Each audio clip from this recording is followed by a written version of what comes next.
Hey guys, welcome to another blog tech tips tutorial. Alright, now today I'm your host, Ricardo Gardner. I'll be showing you how to actually remove the background from an image. Now this is a very useful skill to have. For example, if you look at my logo here for blog tech tips, you'll notice that although this background is black, not white, to show better on a white background, that the logo is basically transparent between the text and so on.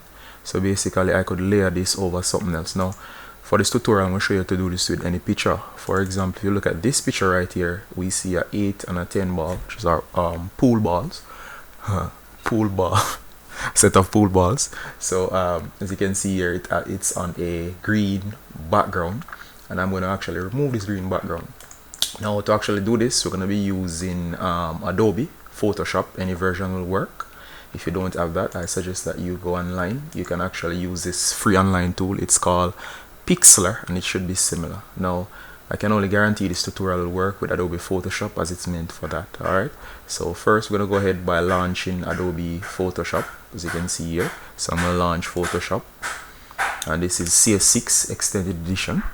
And what I'm going to do is actually go to File, and I'm going to go to Open. What I'm going to do here is I'm going to actually open the picture that I had of the pool ball. Now to better show you what I mean by removing the background, I'm going to actually check out the logo that I have here, and here we go.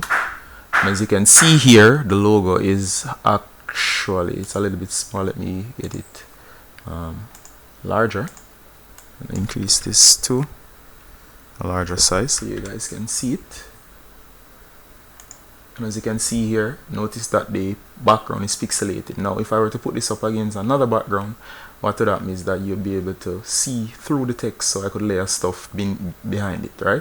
So I'm going to show you how to actually create something like this from a regular image such as this one. Alright, so let's get straight into it. Now the first thing you want to do is to make sure that your layer is unlocked. Now this picture has a unlock layer already, so what I'm going to actually do is to actually show you a picture of a layer that's locked, in case your picture layer is locked and you cannot edit it.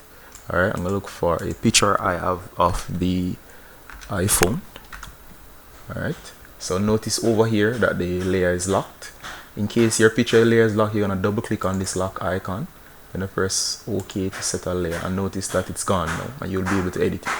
Alright, let's go back to our original picture over here, and as you can see here, this is the picture I'm gonna edit. Now to show you that this background has been removed, I'm going to copy my logo over here and paste it on this over here. Notice how it layers on top of the image, and you can see what's in the background, right? Because the background has been removed. Alright, now we're going to do the same to this picture.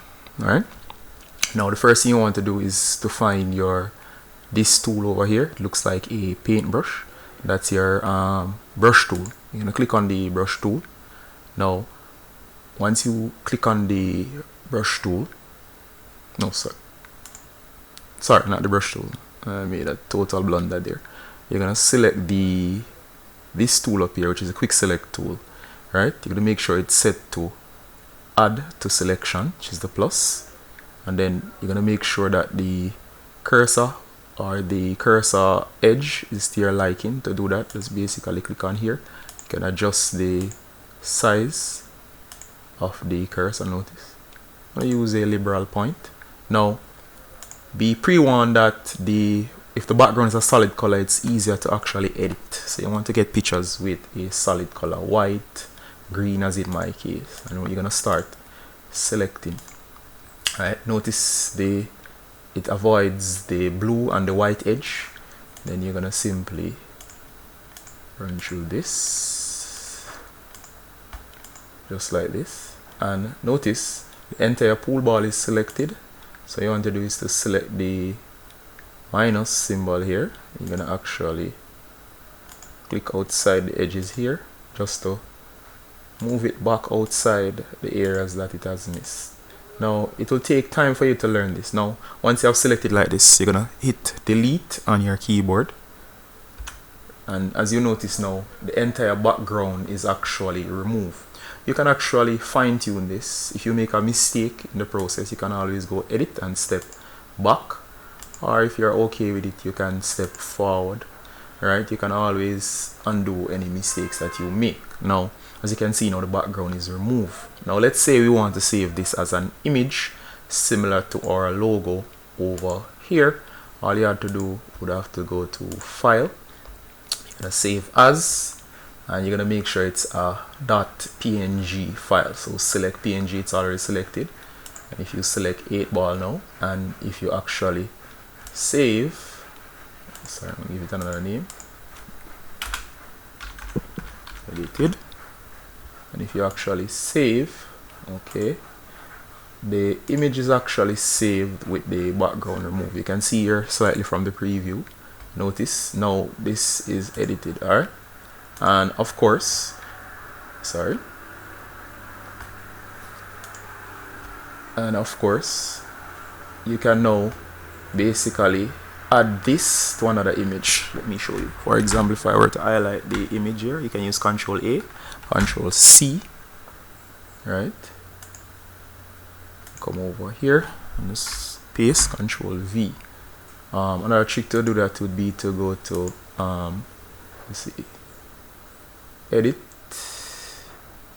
No, sorry, to select. You could use select all, and then you go to edit, and then you can copy, and when you go over to here, you basically edit and paste, right? But I tend to use the shortcuts. All right, now if you look here, the ball or the 8-ball is now in this image. Notice that the background is removed. All right, you can actually layer this onto another image. All right guys, so this has been a tutorial on how to actually remove the background from an image. Now as you can see, you can actually insert this into other pictures, or as in this case, you can save it as a PNG file on your desktop, and you can actually have it for use, just as I have here. It's great for creating stuff like your logo for YouTube, creating a website header in which you want you to see through to the background of the website, or if you want to basically do pictures, and in the pictures you want those pictures to actually be able to be layered around with text behind them and so on. Alright, it's great for adding your logo or creating your logo for a poster or so on. Alright guys, thanks for tuning in. This is Ricardo from Blog Tech Tips. You can click on the link on the screen to go to the website, or you can actually like this video if you enjoy this tutorial. This has been my first Photoshop tutorial. I'll have others like it, so if you enjoy what you see and like more, you can also make suggestions as to stuff that you want to see below. Alright guys, just remember to subscribe and so on. This is Ricardo saying goodbye.